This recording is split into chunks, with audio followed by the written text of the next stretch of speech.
La palabra de Dios, en Proverbios capítulo 3, versículos del 1 al 7, nos dice: Hijo mío, no te olvides de mi enseñanza, y tu corazón guarde mis mandamientos, porque largura de días y años de vida y paz te añadirán. La misericordia y la verdad nunca se aparten de ti. Átalas a tu cuello, escríbelas en la tabla de tu corazón. Así hallarás favor y buena estimación ante los ojos de Dios y de los hombres. Confía en el Señor con todo tu corazón y no te apoyes en tu propio entendimiento. Reconócele en todos tus caminos y Él enderezará tus sendas. No seas sabio a tus propios ojos, teme al Señor y apártate del mal.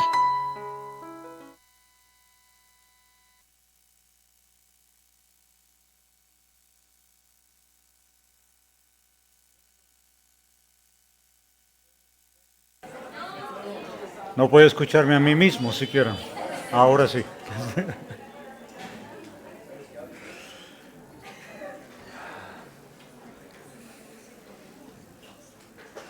Los que están buscando, sí, aquí todavía hay.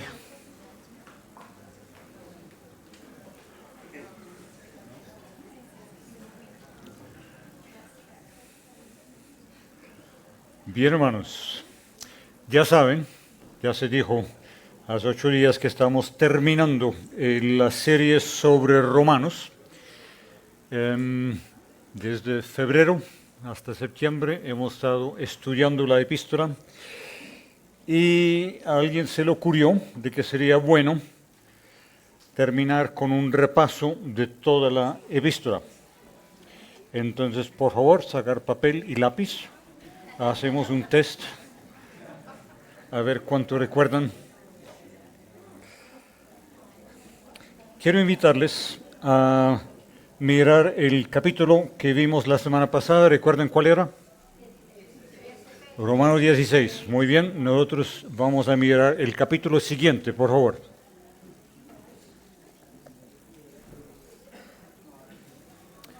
Primero de Corintios, capítulo 1.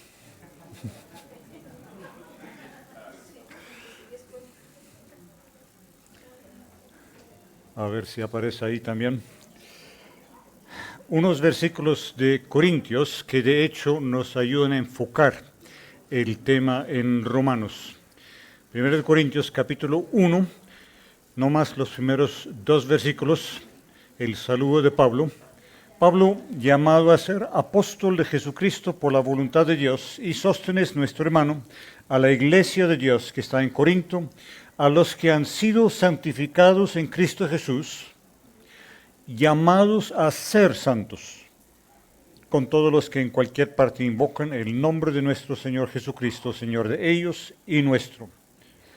¿Notaron eso? Quienes somos santificados en Cristo Jesús, parece que hay un eco ahí, y a la vez somos llamados a ser santos. Miren conmigo el capítulo 6 de la misma carta, primera carta a los Corintios, el versículo 11. Está esa misma idea de que ya somos santificados en Él.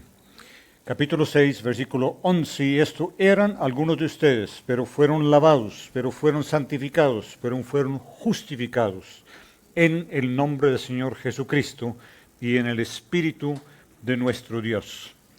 Y para completar casi el último versículo del capítulo 1, el capítulo 1, versículo 30, donde dice de que Cristo Jesús, el cual se hizo para nosotros sabiduría de Dios, justificación, santificación y redención. Él es nuestra justificación, Él es nuestra redención, nuestra santificación. Lo que tenemos en la epístola de los Romanos son esas dos partes: una exposición de lo que Dios ha hecho por nosotros en Jesús, y luego la invitación a un cambio de vida, los últimos 4 capítulos, desde el capítulo 12 hasta el capítulo 15. Y así vamos a repasar la epístola. ¿Qué tal si oramos para que el Señor nos guíe y nos dirija en este esfuerzo? Oremos.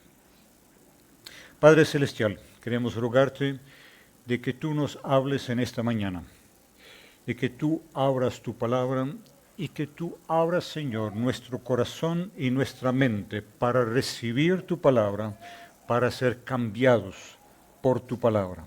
Háblanos, Señor, ministranos en esta mañana. Amén. Ustedes recuerdan, capítulo 1 de Romanos, básicamente el saludo. Pablo expresa su deseo de ir a visitar a los hermanos en Roma. Nos dice de que el Evangelio es poder de Dios para salvación. Y luego no nos dice en qué consiste ese Evangelio, sino que en el capítulo 1 ahora habla de los gentiles y por qué los gentiles están bajo la ira, bajo el juicio de Dios. Recuerdan la segunda parte del capítulo, desde el versículo 18, los que detienen la verdad en injusticia. Pablo escribe la carta a los romanos viajando desde Grecia a Jerusalén. Él acaba de salir de Grecia y vemos en ese primer capítulo la indignación que Pablo siente de que esta Grecia es la nación de los sabios, de los intelectuales, de la gente más sabia de todo el mundo. Y mire lo que la idolatría, el desenfreno, la inmoralidad que hay allí. Y Pablo dice, es porque conociendo a Dios, decidieron no darle gloria a Dios, sino adorar a la criatura en vez del Creador.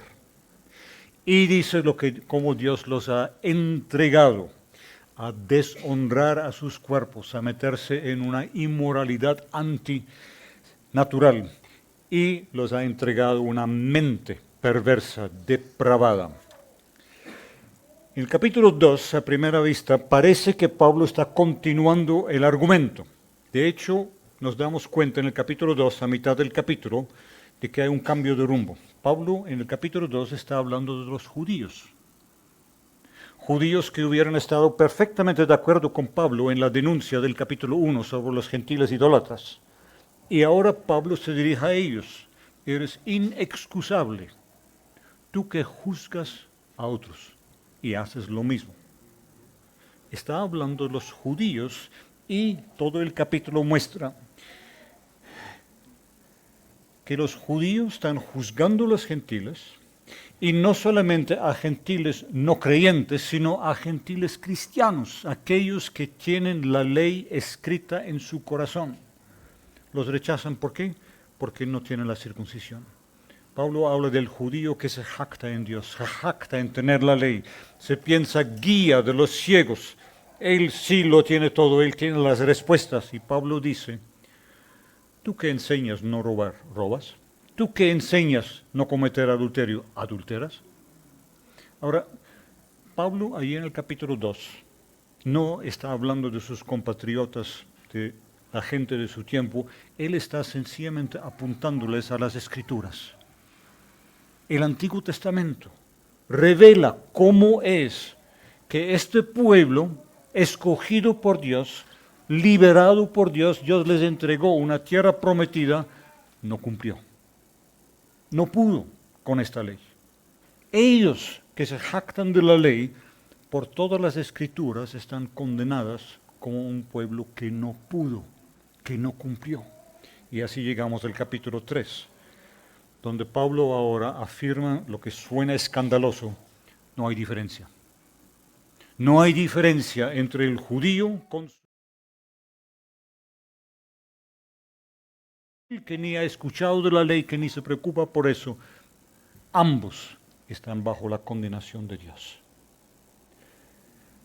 Ninguno se salva si no fuera por la justicia de Dios que se revela en Jesús, el Mesías, Jesucristo. Dios lo ha puesto a él como el lugar donde se hace la reconciliación por su sangre. Dios ofreció a su propio Hijo. Y Jesús ofreció en su vida una vida de obediencia perfecta. Él sí cumplió. Y entrega su vida por aquellos que no. para que por su muerte puedan ellos estar libres de condenación, del poder del pecado. Y así llegamos al capítulo 4. Ustedes están recordando que todo eso sí lo predicamos, lo hablamos. Capítulo 4, Abraham. Parte de la jactancia del judío es que él es descendiente de Abraham. A Abraham se le dieron las promesas, pero dice Pablo, esas promesas se le dieron a Abraham porque por su fe fue justificado. Abraham creyó en Dios y eso le fue contado por justicia. Y hace la pregunta, cuando Abraham fue justificado, ¿era circunciso? ¿Ya estaba cumpliendo con la ley? No. Entonces, de hecho, Abraham está en la misma condición que cualquier gentil que no tiene la circuncisión, no ha conocido la ley, pero que ahora por fe es justificado delante de Dios, por poner su fe en Jesús. El capítulo 4 nos dice de que el muro de separación entre judíos y gentiles desaparece. Incluso el judío que tiene la ley solamente va a ser justificado si sigue en la fe de Abraham, si cree en el Mesías, si recibe la justificación que Dios le da gratuitamente. Y así llegamos al capítulo 5. ¿Corriendo demasiado? Claro que sí, estamos corriendo demasiado. Capítulo 5. Por esta reconciliación nosotros ahora tenemos paz con Dios. Porque Jesús dio su vida por nosotros cuando éramos todavía pecadores. No teníamos ningún interés, ya Él lo hizo. Y Dios ha derramado en nuestros corazones su amor.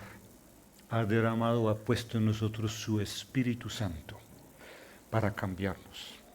Y la segunda parte del capítulo 5 es esa exposición que hace Pablo al comparar a Adán con Cristo.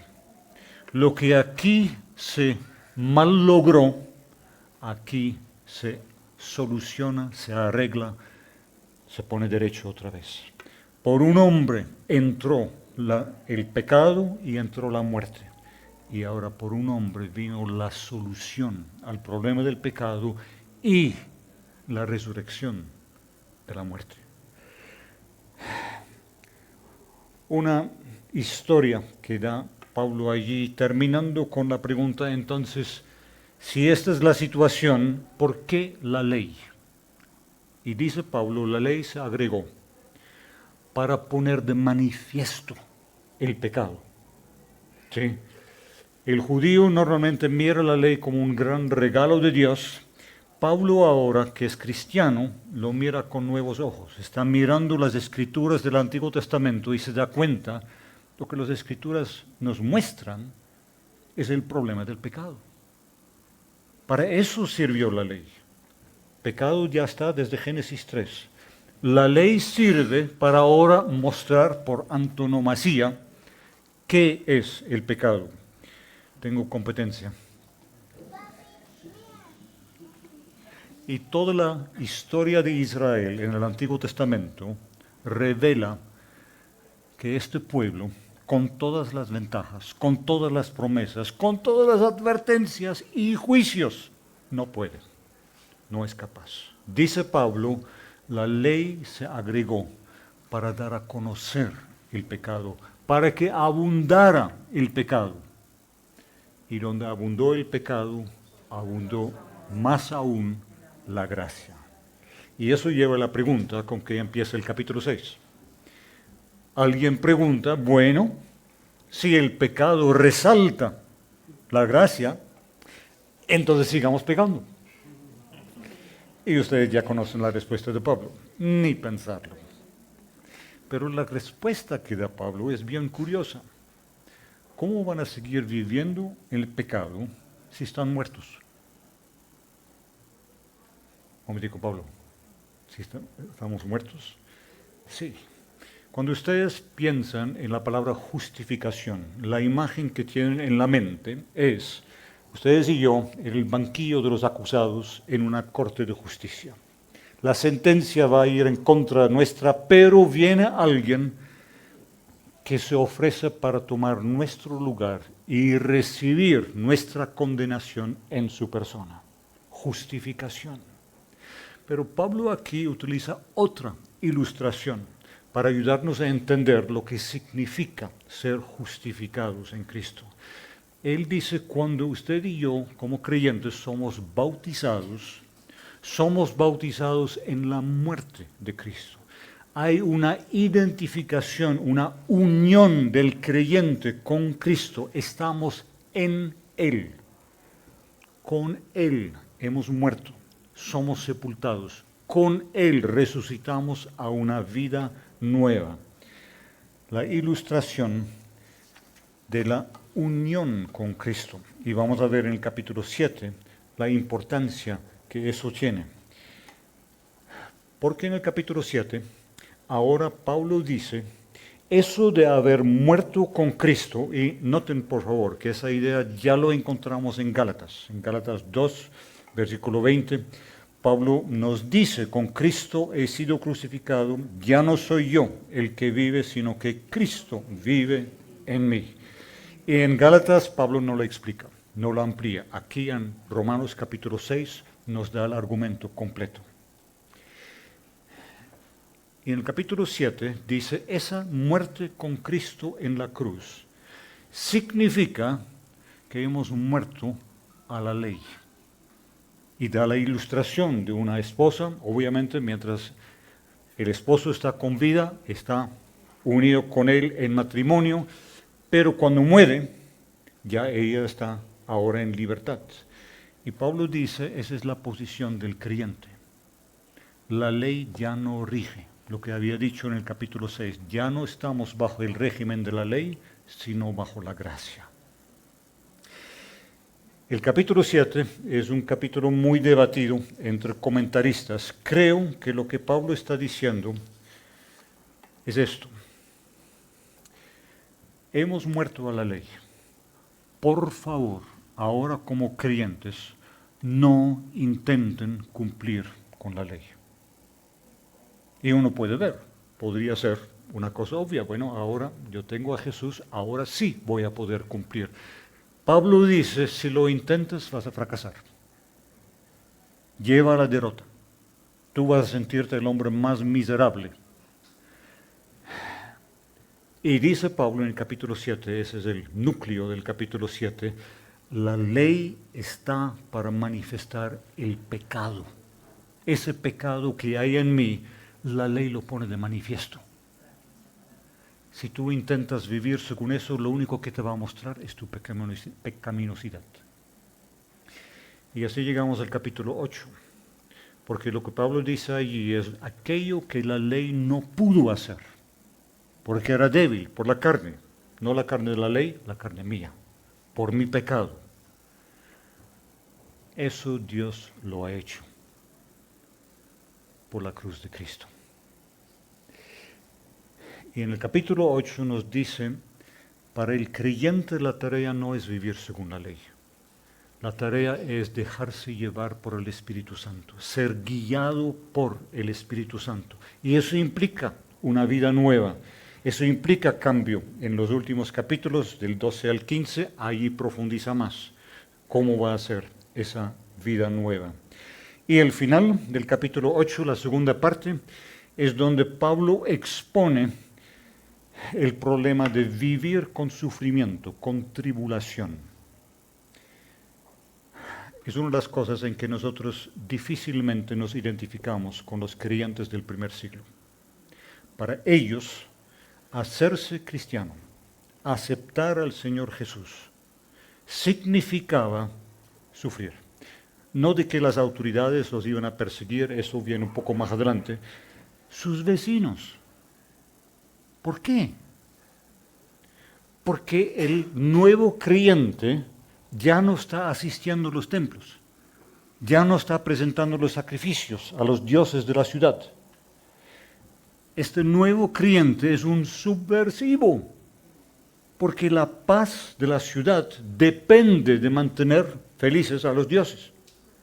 Y este señor ahora se abstiene de eso, ya no tiene nada que ver con eso. Así no se puede. Ostracismo. El hecho de que si usted tiene una tienda para vender, la gente ya no va a venir, usted que ahora es cristiano. Si usted es un carpintero, usted no encuentra trabajo. Usted es creyente, usted no.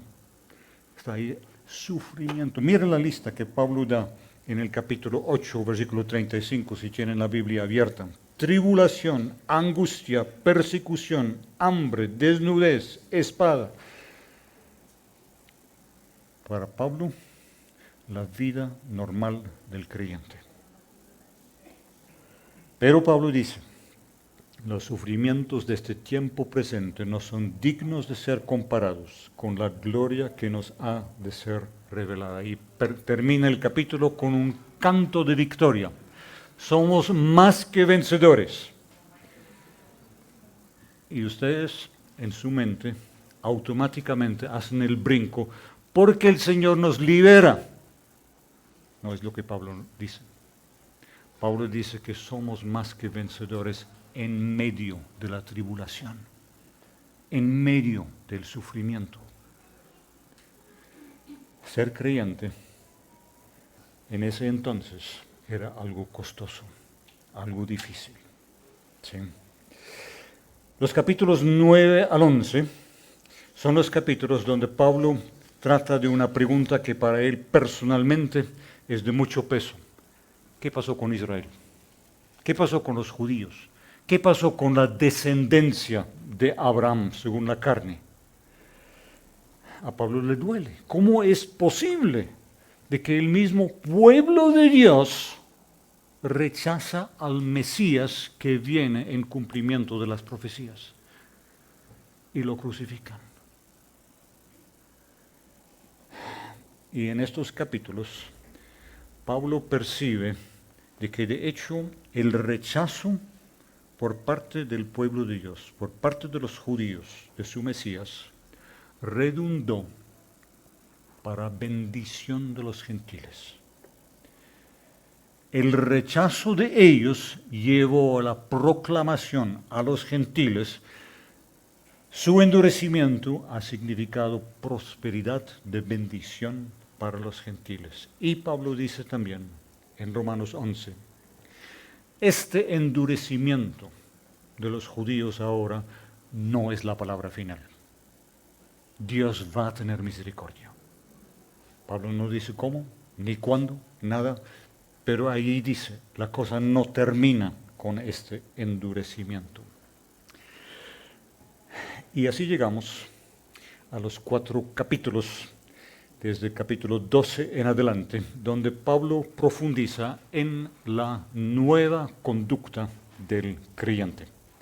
Cómo es la vida de esta persona que acepta al Señor Jesús.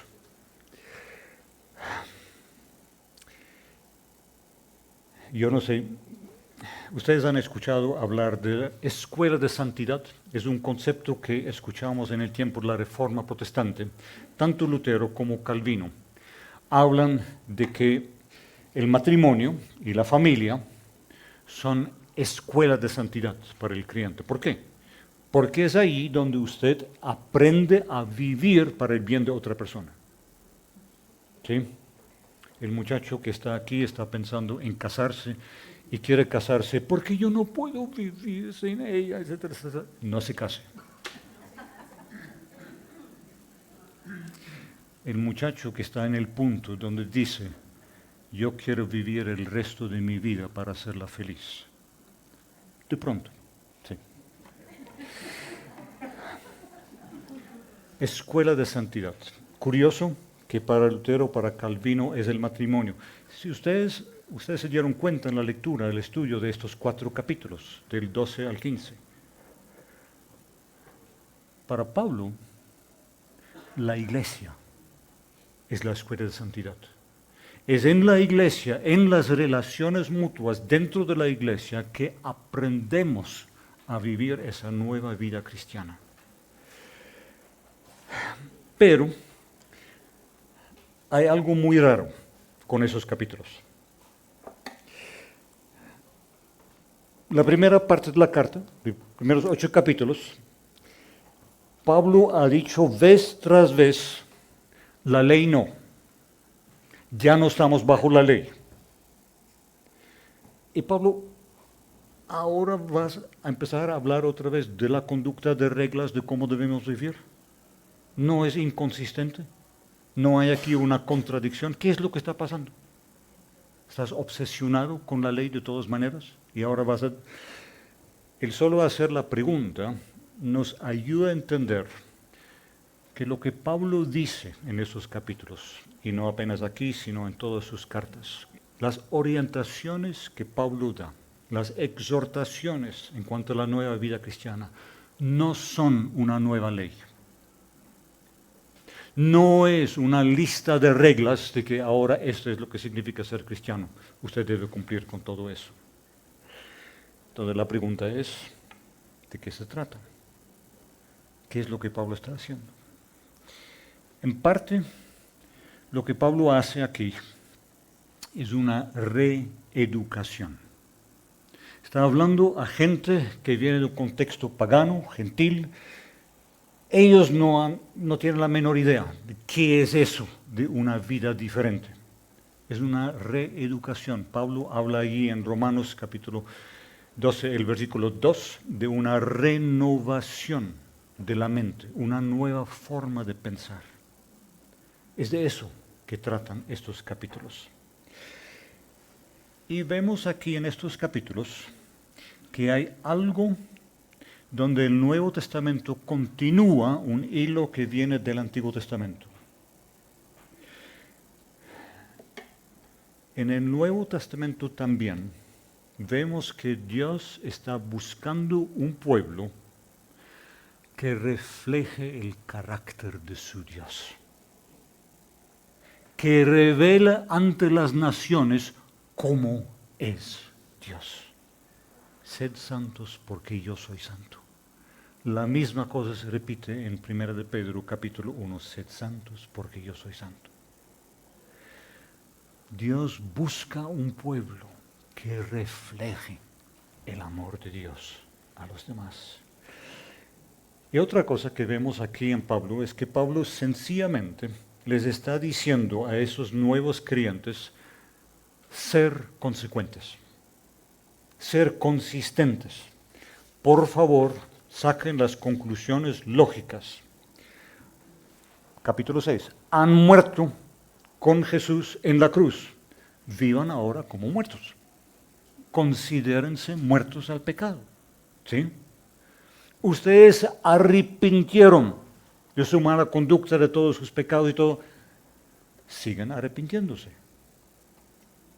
Ustedes alguna vez de pronto han leído las 95 tesis de Martín Lutero. La primera tesis, toda la vida del cristiano es una vida de arrepentimiento. ¿Sí? Y la tercera parte, en cuanto a ser consecuente, consistente, Dios derramó su amor en nuestros corazones, puso en nosotros el Espíritu Santo. Y una de las consecuencias de nosotros tener al Espíritu de Dios habitando en nosotros es que usted como creyente quiere ser diferente. Usted quiere cambiar. Usted quiere esa santidad de que habla la Biblia.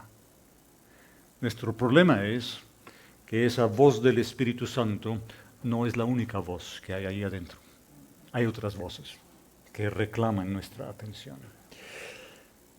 Quiero detenerme aquí un momentico. Ustedes saben cuál es el gran problema con hablar del tema de la santidad en una iglesia.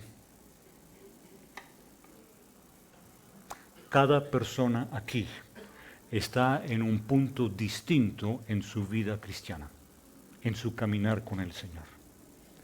Cada persona necesita una predicación distinta. Hay personas aquí que de pronto han decidido, bueno, no, eso de la conducta y todo eso no me importa tanto, pero hay otra persona que está con una conciencia sensible de que de pronto lo que yo dije ahí estaba mal. quisiera. Y otra persona que está luchando con el diablo, ¿qué significa diablo? Acusador. Y está sintiendo las acusaciones del diablo, ¿sí? ¿Tú quién eres para pararte ahí en un púlpito para declamar sobre la voluntad y la santidad y todo eso? Mira tu propia vida. Eso es lo que me está diciendo a mí. No sé qué le está diciendo a usted, ¿sí? Cada persona está en un momento diferente. Oremos para que el Señor sí nos hable, para que ministre según la necesidad de cada persona aquí. Espíritu Santo, te invitamos a que vengas y llenes este lugar, a que nos hables y nos ministres según la necesidad de cada uno. Señor, háblanos, ministranos, revela en la vida de cada uno qué es lo que tú estás haciendo y lo que tú quieres hacer. Lo rogamos en el nombre, Señor Jesucristo. Amén. En Romanos capítulo 12, los primeros 2 versículos, ustedes pueden encontrar un breve resumen de qué significa santificación, de qué estamos hablando cuando hablamos de esa santidad cristiana. En primer lugar, cuando habla de que debemos presentar nuestros cuerpos como sacrificio vivo, santo, aceptable a Dios, santidad es compromiso. Santidad es entrega. Es darnos con todo lo que somos y lo que tenemos, con alma, cuerpo y sombrero. Estoy leyendo en este momento, de nuevo, un libro de C.S. Lewis, Mero Cristianismo. A veces lo pueden encontrar bajo el título Cristianismo y nada más. Lewis dice que llegar a ser creyente, llegar a ser cristiano maduro, es algo muy difícil. Es tan difícil como ese huevo llegar a ser un pájaro. Y nosotros nos complicamos la cosa más porque no queremos dejar de ser huevo. Nos gusta demasiado esa vida en que estamos envueltos. Entonces nosotros queremos algo imposible. Queremos ser huevos voladores. La vida cristiana es una vida de compromiso, de entrega. No estamos dando una parte, estamos dando lo que somos, todo. Y lo que vemos en ese primer versículo al final, donde dice de que es el culto racional de ustedes, la palabra en griego que se traduce racional es lógica. Es el culto lógico. Es apenas razonable. Por eso empieza Pablo, por tanto, hermanos, les ruego, por las misericordias de Dios, que está diciendo Pablo. Mire lo que hemos estudiado en los primeros 8 capítulos. Mire lo que se ha dicho sobre la obra de Dios, lo que Dios ha hecho para nuestra justificación, nuestra salvación. Nuestra entrega es la respuesta lógica a la entrega de Jesús en la cruz del Calvario. Es lo lógico. Si seguimos en el versículo 2, Romanos 12, versículo 2, vemos también de que santificación siempre implica un contraste. Aquí lo que dice es no se adapten, como lo dice en la Reina Valera, no os conforméis, ¿sí?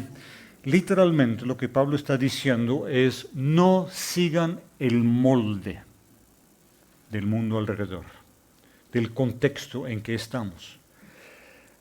No seguir el molde. Ser creyente siempre implica ser diferente.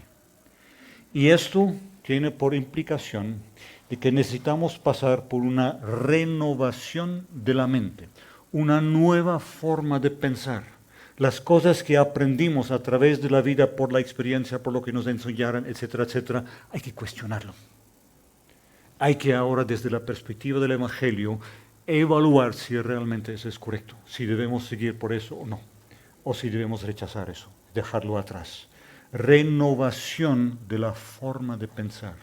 Y si tenemos una nueva forma de pensar, eso va a llevar a la transformación de la vida. Nueva forma de vivir por una nueva forma de pensar. ¿Ustedes han encontrado alguna vez con el término contextualización? En el estudio teológico surge ese término cuando se habla de cómo predicar el Evangelio en otros contextos. Si usted va a la India y usted allí va a compartir el Evangelio con otros, usted primero necesita entender el contexto, saber cómo es que la gente allá piense, cuáles son los valores, las presuposiciones, etc. Usted tiene que ajustarse al contexto para que el mensaje que va a dar se pueda entender por parte de quienes le escuchan.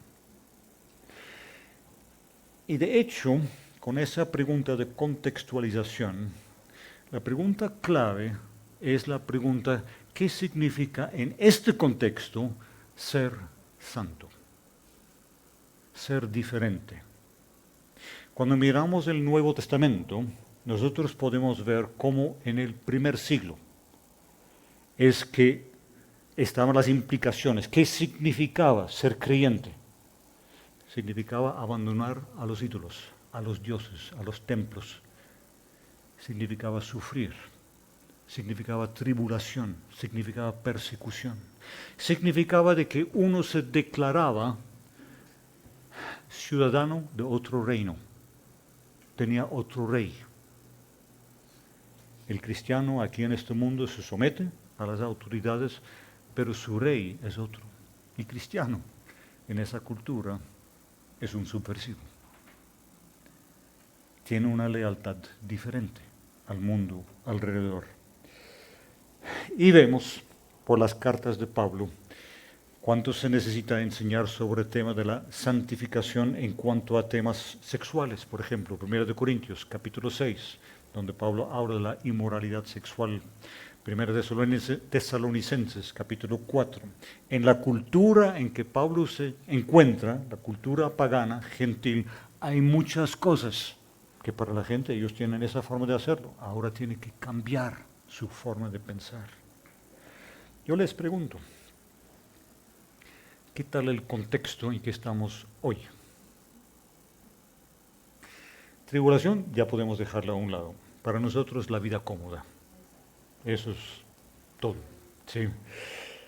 Y vivimos en una sociedad, un contexto donde cada uno tiene libertad para hacer lo que quiera, con tal de no hacer daño a otro. ¿Conocen el artículo 16 de la Carta Política de Colombia? El derecho al libre desarrollo de la personalidad. Hablando de esa carta política, ¿ustedes saben cuántos artículos hay sobre los derechos de los ciudadanos? 84. 84 artículos que dicen todos los derechos que nosotros tenemos. ¿Ustedes saben cuántos artículos hay sobre los deberes del ciudadano? 1. Un solo artículo. Vivimos en una cultura de derechos. El mundo me lo debe. Yo tengo derecho a estar bien. Y van a encontrar a veces personas que dicen de que no, esos derechos humanos realmente todos tienen su fundamento en la Biblia. Espero que no se caiga todo. Tienen su fundamento. Tengan cuidado con esa idea. Porque es muy diferente estar hablando del derecho a la vida y decirle a alguien no matarás. No es igual. No es la misma cosa. Vivimos en un mundo aquí en Colombia por la violencia de las últimas décadas en que es muy fácil dividir la sociedad entre la gente de bien y los malos. Y siempre nosotros estamos entre la gente de bien. Creo que Pablo no estaría de acuerdo. Ustedes saben un cambio que ha habido a nivel mundial en el último medio siglo más o menos. Hasta, digamos, la mitad del siglo XX, se consideraba de que religión, una buena religión, era igual a buena moralidad. que lo esencial, incluso enseñaban los teólogos en el siglo XIX, lo esencial de la fe cristiana realmente es una buena conducta. Y hoy vivimos en un mundo donde usted puede presentarme la religión que sea, con tal de que usted no me exija nada. No me ponga demandas, no me diga qué debo hacer. Vivimos en un mundo bien diferente. ¿Será que nosotros necesitamos una reeducación, una renovación de la mente? Vivimos en un mundo, y se puede ver dentro de nuestras iglesias evangélicas, donde las palabras pecado, reglas, obedecer, deber, autoridad, son palabras feas. Que si necesitamos hablar de eso, lo camuflamos con otras palabras, porque suena mal. Levanta un muro de parte de la persona. Nosotros tenemos hoy en día más miedo a las reglas que al pecado. Algunos de ustedes de pronto se han encontrado con el librito El Evangelio para los Andrajosos. Lo recomiendo. Libro muy bueno. Y el autor del libro, en las primeras páginas,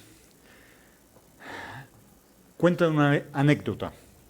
Habla de un plomero que por primera vez se encuentra con las cataratas de Niágara. ¿Alguien aquí ha visto esas cataratas? Yo sí, he estado allí. Y en la anécdota, el plomero, recuerdan, es plomero, mira esa cantidad de agua cayendo allí y después de un tiempo dice, creo que puedo arreglar esto.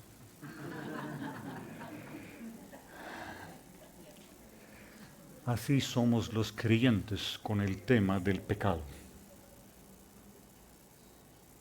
Creo que puedo arreglar esto.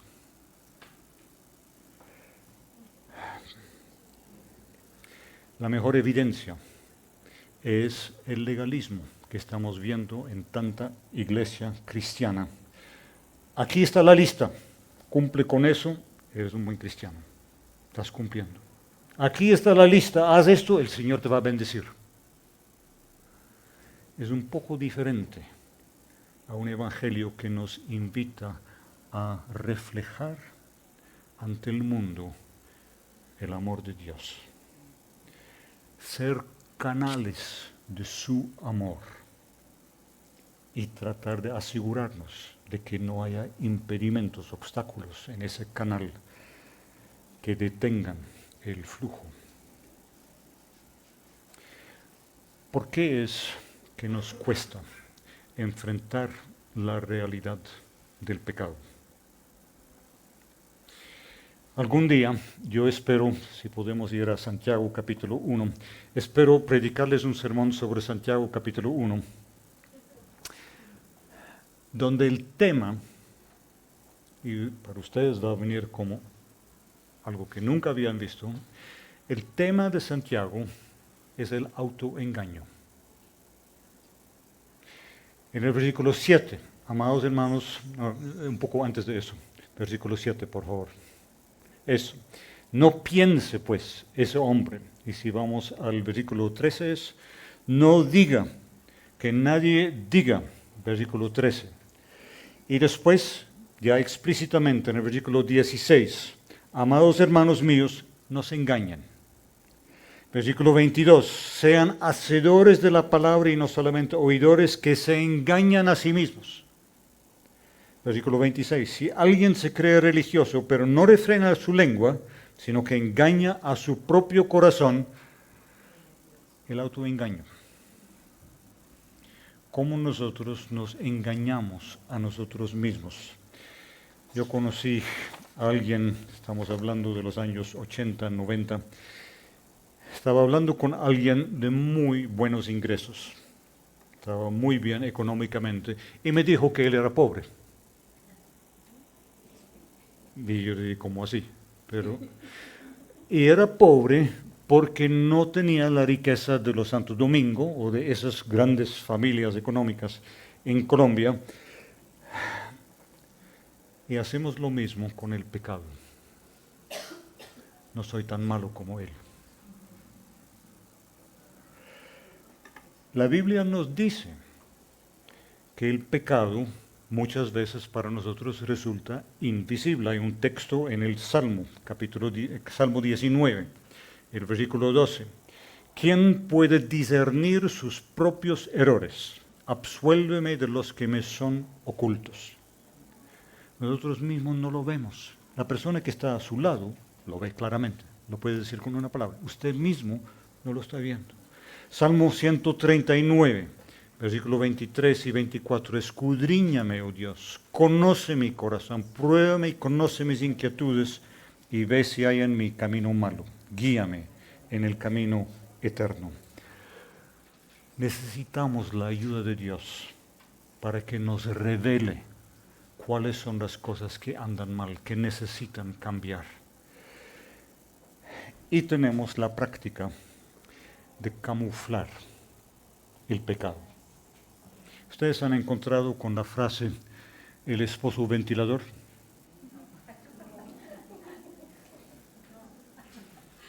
La esposa anda con ese esposo al lado por el centro comercial y él está así todo el tiempo.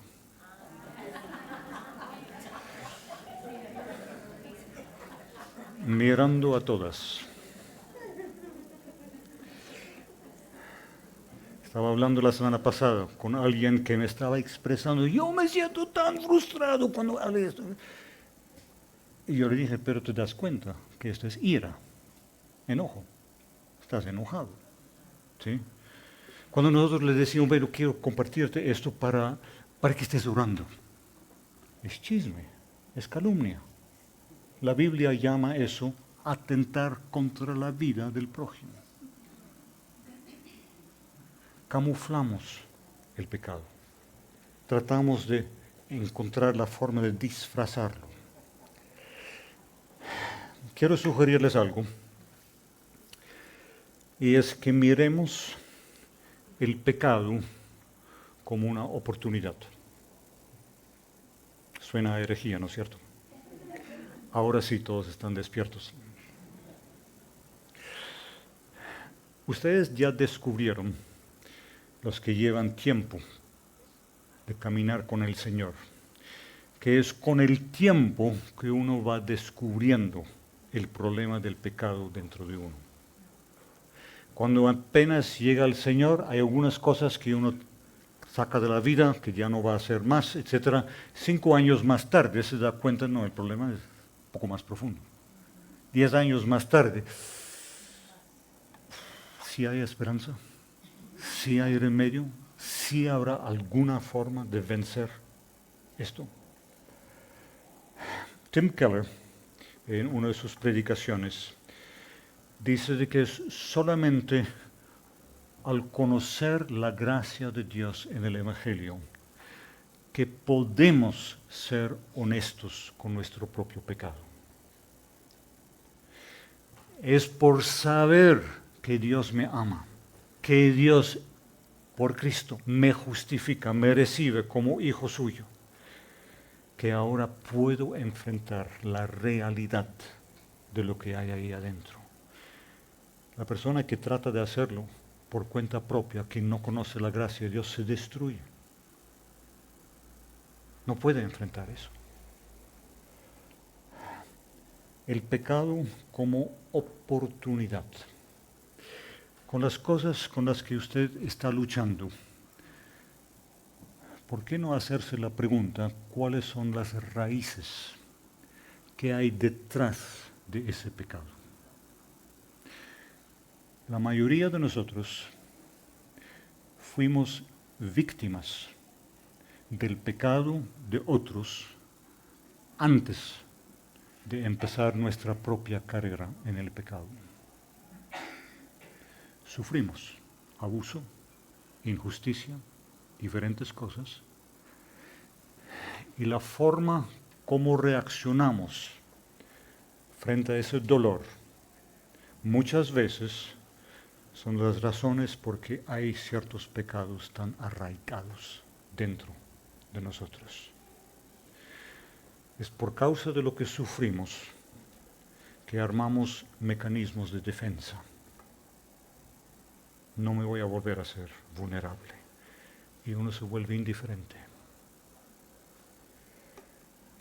No voy a dejar que otro me haga sufrir así. Ponemos un muro y construimos un muro tan eficaz de que ni el amor de Dios logra penetrar hasta adentro. Hemos sufrido este abuso, este resentimiento, este sufrimiento, y ahora estamos con el resentimiento frente a eso. ¿Ustedes conocen la definición de resentimiento? Resentimiento es el veneno con el que queremos matar a otro y nos matamos a nosotros mismos.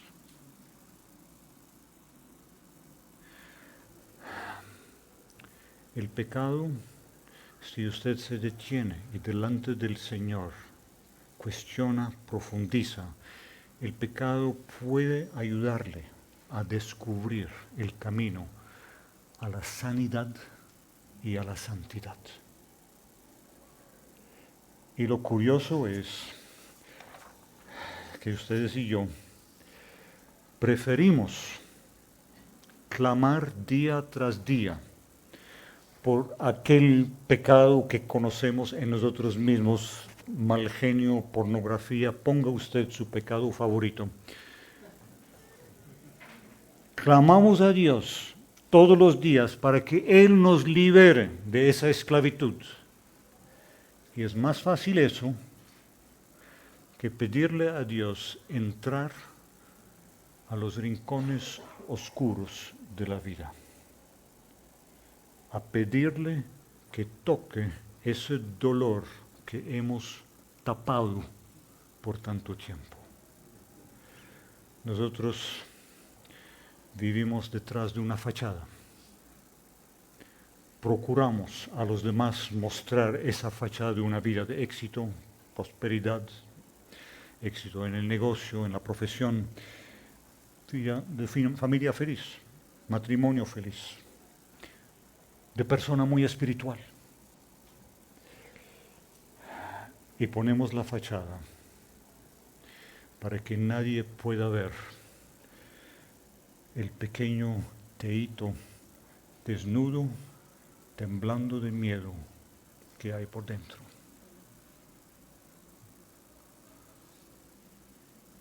¿Qué tal dejar al Señor entrar a tocar esos puntos de dolor para sanarlos? Vamos a orar. Y vamos a orar con base en esas palabras de Isaías 61 que Jesús mismo predicó. El Espíritu del Señor Dios está sobre mí, porque me ha ungido el Señor para traer buenas nuevas a los afligidos.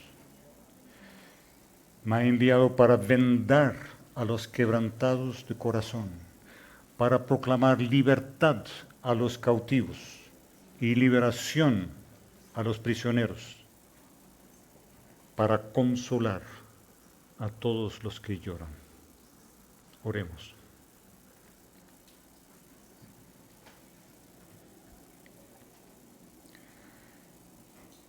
Ven, Espíritu Santo, y llénanos. Señor Jesús, ayúdanos a ser honestos con nosotros mismos. Te invitamos a ti a entrar. Te invitamos a ti a que tú nos muestres, nos reveles cuáles son las cosas que tan ansiosamente estamos tapando para no verlos, para no sentir más ese dolor, para no volver a llorar y llorar de tal manera que uno piensa que nunca va a acabar. Señor, rogamos que tú nos ministres, que tú nos sanes, que tú nos muestres, Señor, qué hay detrás de esos pecados tan insistentes en nuestra vida que no hemos logrado extirpar. Señor, danos la honestidad, la valentía para confrontar la realidad. Gracias por tu amor. Gracias que tú nos amas tal como somos. Gracias que tú nos amas tanto que quieres sanarnos, que quieres llevarnos a esa vida nueva. Gracias, Señor.